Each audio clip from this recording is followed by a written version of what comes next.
Good morning students. मुद्रा बाज़ार के इस दूसरे हिस्से में मैं आपका स्वागत करती हूँ। हम लोग मुद्रा बाज़ार के कार्य या उद्देश्य पढ़ रहे थे, जिसमें हम मौद्रिक नीति में सहयोग करना, पॉइंट नंबर 4 जो आपको स्क्रीन पर दिख रहा है, वहाँ तक हमने पढ़ा था मौद्रिक नीति में सहयोग करना। और इसमें हमने पढ़ा था कि मुद्रा बाज़ार के अस्तित्व के कारण बैंक अपनी अल्पकालीन प्रतिभूतियों को मुद्रा बाज़ार में ये जब बैंक खुले बाज़ार की नीति अपनाती है, जहां साख नियंत्रण के लिए बैंक प्रतिभूतियां बाज़ार में खरीदती या बेचती है, तो इसके वजह से साख को कंट्रोल करना या कंट्रोल ऑफ क्रेडिट जिसे कहते हैं, वो संभव होता है मुद्रा बाज़ार के अस्तित्व के वजह से। नेक्स्ट पॉइंट जो है वो है अदेयों को तरलता प्रदान करना। विकसित मुद्रा बाजार में वाणिज्य बैंकों के लिए किसी भी समय नकद कोषों को प्रतिभूतियों में तथा प्रतिभूतियों को नकद कोषों में बदलना सुगम होता है। प्रतिभूति को नकद में बदलना और नकद को प्रतिभूतियों में बदलना ये इजी होता है, सुगम होता है, क्योंकि मुद्रा बाजार एक विकसित मुद्रा बाजार अस्तित्व में है। जब नकद कोषों की ज़रूरत पड़े तो प्रतिभूतियों को मुद्रा बाजार में बेचकर उन्हें नकद में कन्वर्ट किया जा सकता है, या जब अधिक नकद हो, जब डिपॉजिट्स अधिक हो बैंकों के पास, तो वो प्रतिभूतियों को खरीद सकती है और इस तरह से नकद को प्रतिभूति को में और प्रतिभूति को नकद में आसानी से बदल सकती है। इस सुविधा की वजह से अल्पकालीन प्रतिभूतियों या याचना राशि में वो निवेश कर सकती है। इससे देयों को तरलता प्राप्त होती है, यानी कि वो प्रतिभूतियाँ जो देय नहीं हैं उन्हें तरल स्वरूप प्राप्त होता है, क्योंकि उन्हें बाजार में बेचा जा सकता है।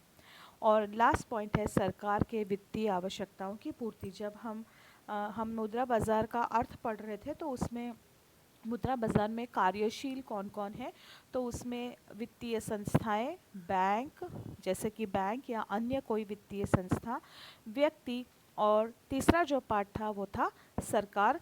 तो सरकार भी मुद्रा बाज़ार से अपनी वित्तीय आवश्यकताओं की पूर्ति करती है। अब जो नेक्स्ट हमारा टॉपिक है वो है मुद्रा बाज़ार के अंग। मुद्रा बाज़ार के अंग ये शॉर्ट क्वेश्चन के लिए इम्पॉर्टेंट है।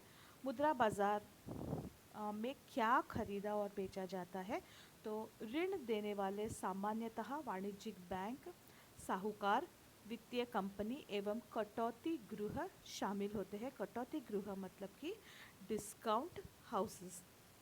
अब मुद्रा बाज़ार में व्यापारिक बिल ऑफ एक्सचेंज, प्रतिज्ञा पत्र, सरकारी बिल, बैंकों की स्वीकृति, बेचनीय अंश तथा ऋण पत्र और याचना राशि, ये मुद्रा बाज़ार के अंग है।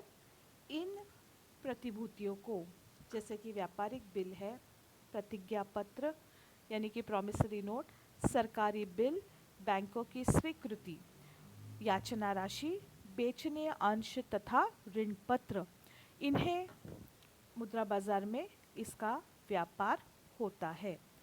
अब किसी भी अर्थव्यवस्था के लिए मुद्रा बाज़ार का महत्व क्या है?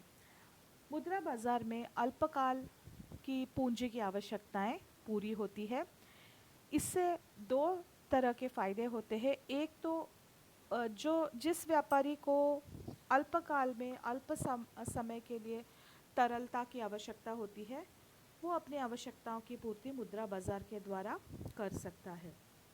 और दूसरी, जो प्रतिभूतियाँ यूं ही पड़ी है, जो तरल स्वरूप में नहीं है, उन्हें तरलता प्राप्त होती है। तो मुद्रा बाज़ार के अस्तित्व के वजह से अल्पकाल के लिए भी ये जो अदेय है उन्हें तरलता प्राप्त होती है। इसे अब एक एक पॉइंट करके हम पढ़ते हैं। इससे पूंजी के संचय को प्रोत्साहन मिलता है, क्योंकि मुद्रा बाज़ार में बहुत कम समय के लिए भी रेट ऑफ इंटरेस्ट अच्छा मिलता है और इस तरह से पूंजी के संचय को प्रोत्साहन मिलता है। मुद्रा के मूल्य में स्थिरता बनाए रखने में ये सहायक होता है कि कोई भी सरकार मुद्रा के मूल्यों में स्थिरता चाहती है, क्योंकि अस्थिरता सरकार के या अर्थव्यवस्था के कमज़ोर होने का लक्षण है। मुद्रा के मूल्य में स्थिरता होने से उस मुद्रा का अंतर्राष्ट्रीय बाजार में भी एक महत्व बना रहता है और हर सरकार अपने मौद्रिक एवं वित्तीय नीति द्वारा मुद्रा की मात्रा को नियंत्रित करके, साख की मात्रा को नियंत्रित करके मुद्रा के मूल्य में स्थिरता बनाए रखने की कोशिश करती है और इसमें मुद्रा बाजार का एक महत्वपूर्ण योगदान है। मुद्रा बाजार एक विकसित मुद्रा बाजार की उपस्थिति के कारण मुद्रा के मूल्य में स्थिरता आती है।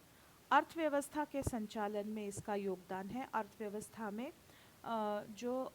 एक तो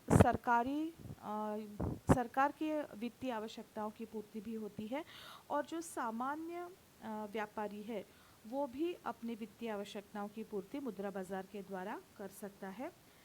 नेक्स्ट पॉइंट है, सरकार के अल्पकालीन वित्तीय साधन सुगमता से प्रदान करती है। सरकार के जो अल्पकालीन वित्तीय साधन हैं, अभी हमने जो पढ़ा कि नकद को कोष में, प्रतिभूति को नकद में और नकद को प्रतिभूति में सुगमता से बदला जा सकता है और इस तरह से सिर्फ सरकार की ही नहीं, सरकार के जो वित्तीय साधन हैं उन्हें तरलता प्रदान होती है।